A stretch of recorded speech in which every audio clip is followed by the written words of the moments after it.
नमस्कार. VAJ academy YouTube चॅनलवर आपलं सहर्ष स्वागत आहे.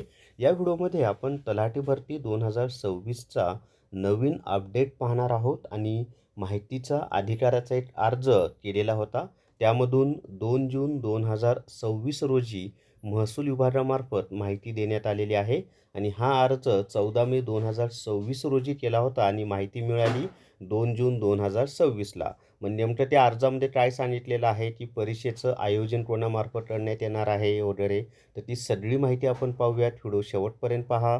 या व्हिडिओला सर्वांनी लाईक करा, शेअर करा आणि VAJ अकॅडमी हे जे आपलं यूट्यूब चॅनल आहे ते सबस्क्राईब करा. जर तुम्हाला तलाठी भरती रेकॉर्डेड व्हिडिओ कोर्स घ्यायचा असेल तर प्ले स्टोअरवरून विठ्ठल जोशी ॲप डाउनलोड करा आणि तलाठी भरती रेकॉर्डेड व्हिडिओ कोर्स विकत घ्या. याच्यामध्ये परीक्षा TCS घेऊ किंवा MPSC घेऊ, जो कोणी परीक्षा घेईल त्या दोन्हीची तयारी होईल अशा पद्धतीनं हा कोर्स तयार केलेला आहे. त्यामुळे तुम्हाला निश्चितच फायदा होईल आणि जर MPSCनं परीक्षा घेतली तर त्यानुसारसुद्धा तुमची तयारी होईल आणि जर TCSनं घेतली तर त्यानुसारसुद्धा तयारी होईल अशी माहिती यामध्ये म्हणजे असे व्हिडिओ यामध्ये दिलेले आहेत. आणि फी फक्त 500 प्लस GST आहे.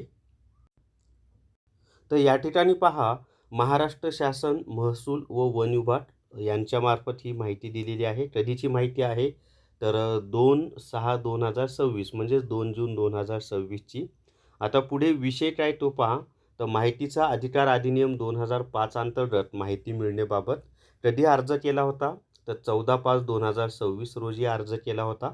आता पुढे पहा महोदय, आता इथं एक समजून घ्या की 14/5/2026ला अर्ज केला होता आणि याच्या आधी महसूल विभागाने एक परिपत्रक काढलं होतं की 8 मे 2026पर्यंत MPSCकडे मागणीपत्र देण्यात यावं. मागणीपत्र म्हणजे किती जागा भरायची आहे ती सगळी माहिती MPSCकडे देण्यात यावी आणि त्याच्यानंतरची ही माहिती त्यांनी विचारलेली आहे. त्यामुळं अतिशय महत्त्वाचं असं हे माहितीपत्र आहे. म्हणजे पुढे पहा, माहितीचा अधिकार अधिनियम 2005 अंतर्गत आपल्या दिनांक 14/5/2026 रोजीच्या माहिती अधिकार अर्जान्वये आपण 2026 भरती प्रक्रियाकरिता ग्राम महसूल अधिकारी म्हणजेच तलाठी एकूण पदांचे मागणीपत्र महाराष्ट्र लोकसेवा आयोगाकडे पाठवण्यात आले आहे व कॅटेगरी वाईज आरक्षण तपशील चार्ट रिक्त जागांचे उपलब्ध करून देण्यात यावे याबाबतची माहिती मागवली आहे. म्हणजे यांनी काय माहिती मागवली होती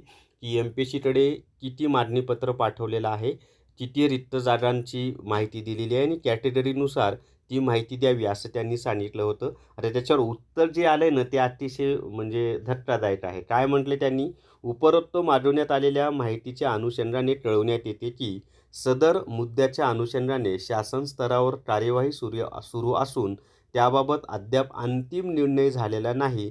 त्यामुळं आपणास माहिती उपलब्ध करून देणे शक्य नाही. म्हणजे 8 मेपर्यंत MPSCकडे मागणीपत्र द्यावं असं एक परिपत्रक महसूल विभागानेच प्रसिद्ध केलं होतं आणि आता महसूल विभाग म्हणतो की अजून अद्याप कोणताही अंतिम निर्णय झालेला नाही. म्हणजे परीक्षा MPSCकडे द्यायची का TCS मार्फत घ्यायची याचा कोणताही अद्याप अंतिम निर्णय झालेला नाही.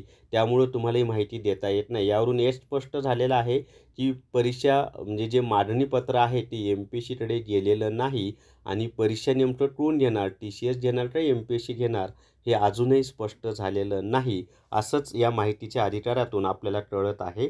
तर हीच माहिती मला तुम्हाला या व्हिडिओमध्ये द्यायची होती मित्रांनो.